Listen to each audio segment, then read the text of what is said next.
Hi, I'm Governor D.V. Savellano. Do you want to see a place where the old blends with the new?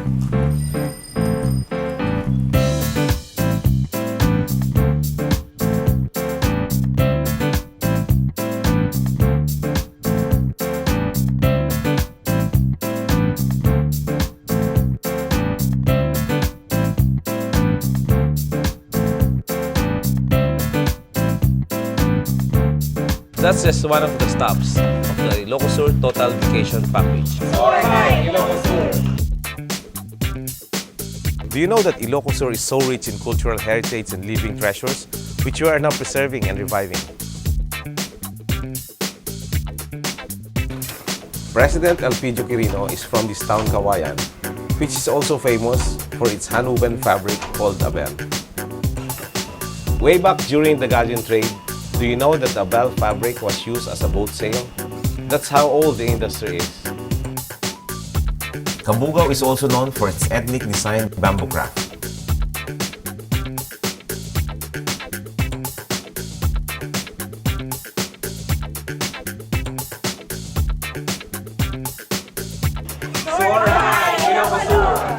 Here in the town of San Ildefonso, Basi Revolt happened in 1807. This big Basi battle marks a spot where you can buy the best sugarcane wine called Basi.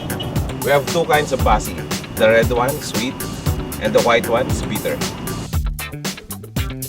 Naimas.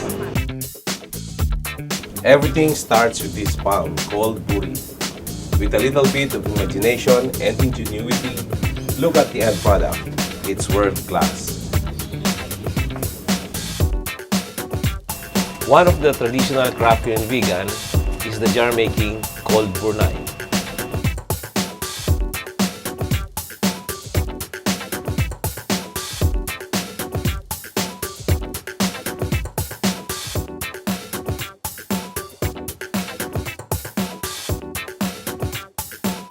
The products of Tanduan, which is kalamay and chichacorn, are the best pasalubong or gift. And I'll show you how to eat kalamay. You open the plastic, then you fold it, then another fold for a bite-sized kalamay. Naimas! Your stop in Vigan is not complete without tasting the famous empanada. This is the town of San Vicente. It is famous for its woodcraft, especially its beautifully carved furnitures. Squash is rich in beta-carotene, which is good for your eyesight. Here in Santo Domingo, they make squash noodles. Let's go healthy! During the early days, San Esteban was known for their portal and pestle, also known as the almeres, and they used this for pounding garlic. And they also produce the gilingan or the local grinder.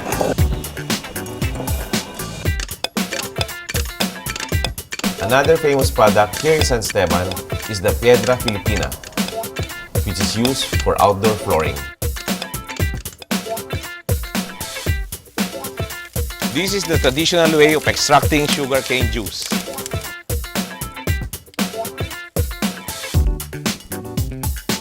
Here in Santa Maria, they're famous for their sugarcane products. They have the sugarcane vinegar and the sugarcane candy.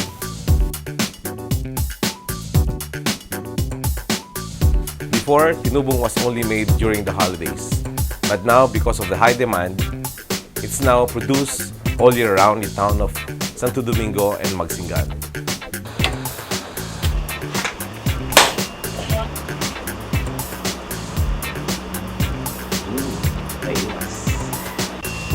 This is where they make the world-famous vegan tiles.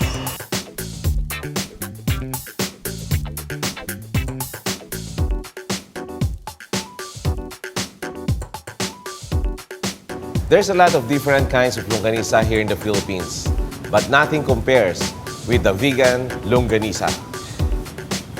And you can also have the longganisa burger. And how about the longganisa salad with fresh tangige? Another popular cuisine here in Ilocos Sur is the famous bagnet.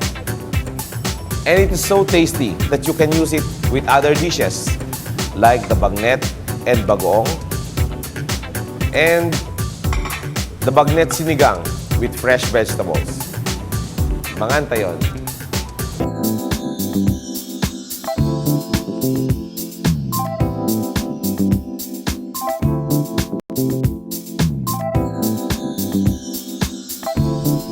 The beach of San Esteban is just one of the beautiful beaches here in Ilocos.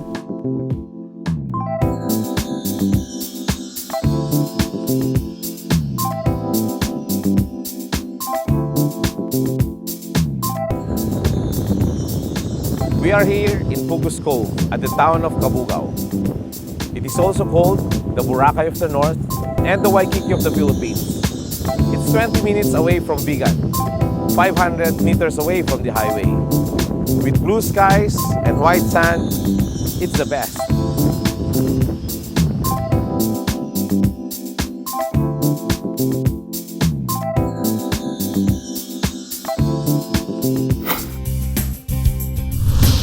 Welcome to the Heritage Province of Ilocos Sur.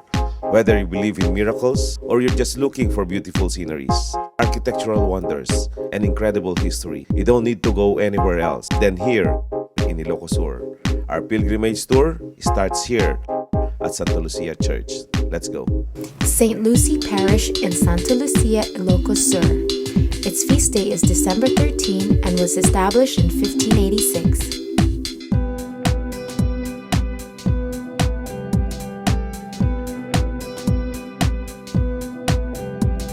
Santa Lucia is a curious mixture of styles. If you look at the doorways, they're Romanesque. The columns, Egyptians. If you look at the dome, it's a tin plate Renaissance. And the windows are Gothic in style. Santa Lucia has performed so many miracles, especially for persons suffering from eye ailments. Divine favors pin on her dress silver-plated metal casts in the form of eyes, hand, arm, or leg, depending on which part of the body was healed. Our Lady of Assumption Parish in Santa Maria, Ilocos Sur. Its feast day is August 15 and was established in April 25, 1765. This is a great exercise for pilgrims. 86 steps going up to reach the doorstep of the church. The UNESCO World Heritage Sites includes the Taj Mahal of India, the Angkor Wat of Cambodia, and the Great Wall of China. Here in Ilocos Sur, we have two UNESCO World Heritage Sites, the Vegan Heritage Village and this one, the Church of Assumption.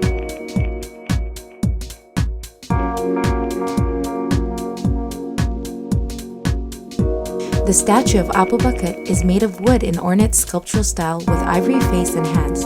Her hands are extended wide and her head is looking upward, portraying her assumption into heaven. St. Augustine Parish in Bantay, Ilocos Sur. Its feast day is every first Sunday of September. It was established on April 20, 1591. To the left of the church is another impressive landmark in Bantay. It is the bell tower. Do you believe in miracles? We are here in the shrine of Nuestra Señora de la Caridad, the patroness of Ilocania. She is popularly known as Apo Caridad, Our Lady of Charity. She is my favorite saint. I've asked so many favors from her. Do you know that Apo Caridad cured so many illness and helped so many farmers in their harvest? If you want to get closer to her, let's go.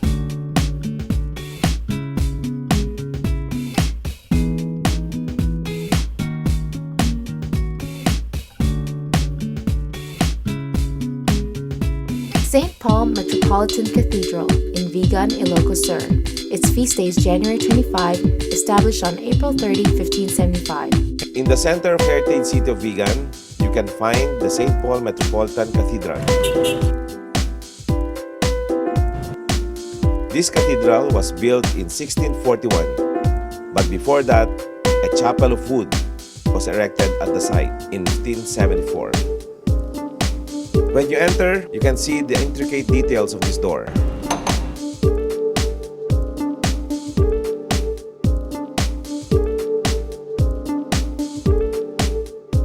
Even if you're not into churches, you can see the amount of love and devotion that our forefathers has put to build this beautiful cathedral.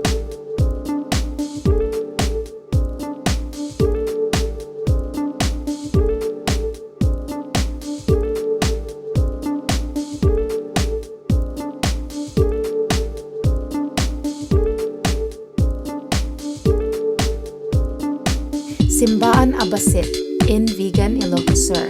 Its feast day is May 3 and established on July 16, 1852.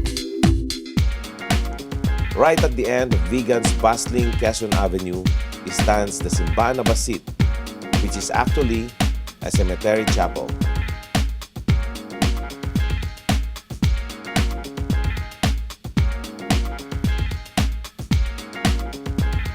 In Ilocano, Basit means small, but here, lots of miracles happen.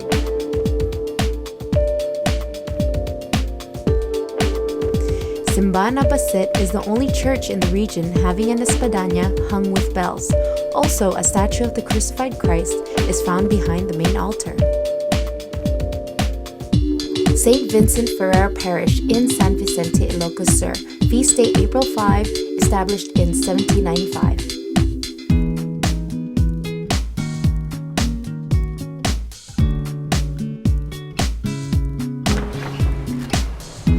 Tuesday, that's a special day when you'll witness the healing here at San Vicente Church.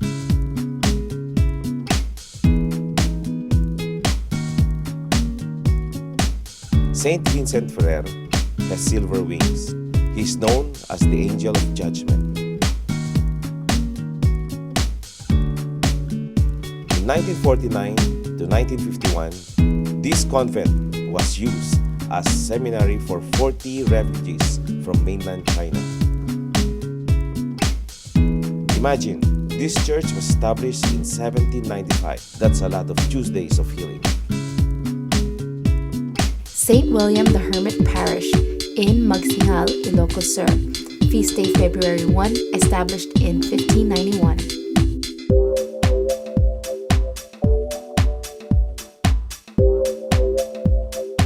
This is St. William the Hermit.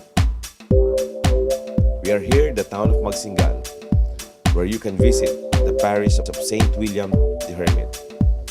It is known for its ornate wooden altar called retablo.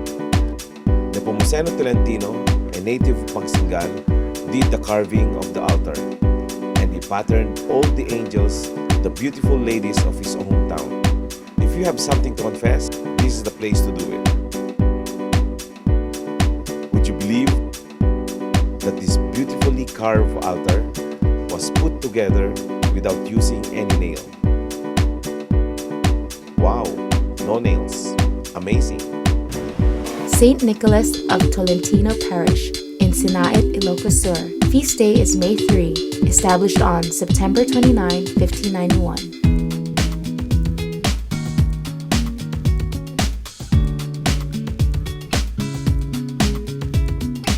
Welcome to the town of Sinaid, the garlic center of the north.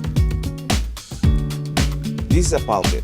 This is where the priest gave sermons before. Almost all the churches here in Ilocos Sur has it. This is Santo Cristo Milagroso, the original image that landed the shore of the Dalakitan in Ilocos Sur. We fondly call him Apo Lakay. Every year, thousands of devotees within the region and outside flock to the shrine of Apo Lakay in Sinaid several days before his feast on the 3rd of May.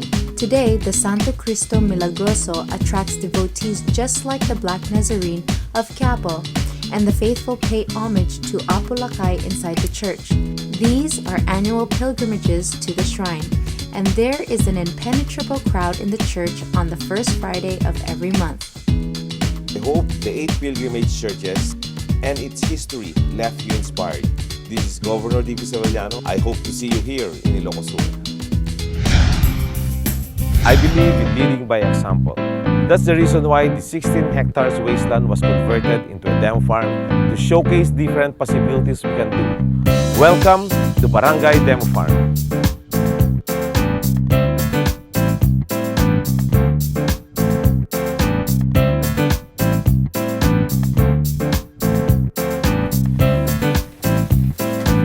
We imported Senapol cows from the US and acquired Brahman bulls to breed with the native cows.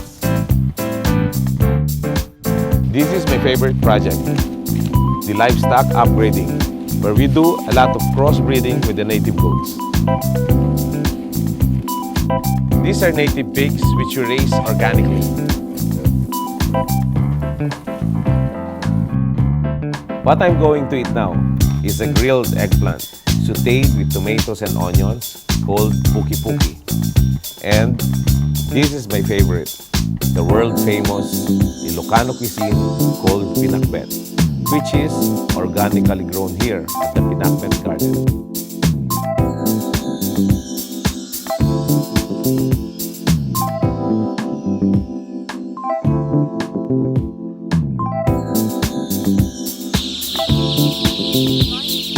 These are one-day-old chicks that we brood at the demo farm, and after 21 days, we distributed to the different barangays of the province. This is one way of solving malnutrition and at the same time, poverty reduction. These are the 100 chicks that we distributed to the different barangays. Now, they're returning aid to me, and in return, I'm giving back to them another 100 chicks to sustain the program. Soar high, Ilocos Sur!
So, what are you waiting for? Experience a total vacation package here in Ilocos Sur.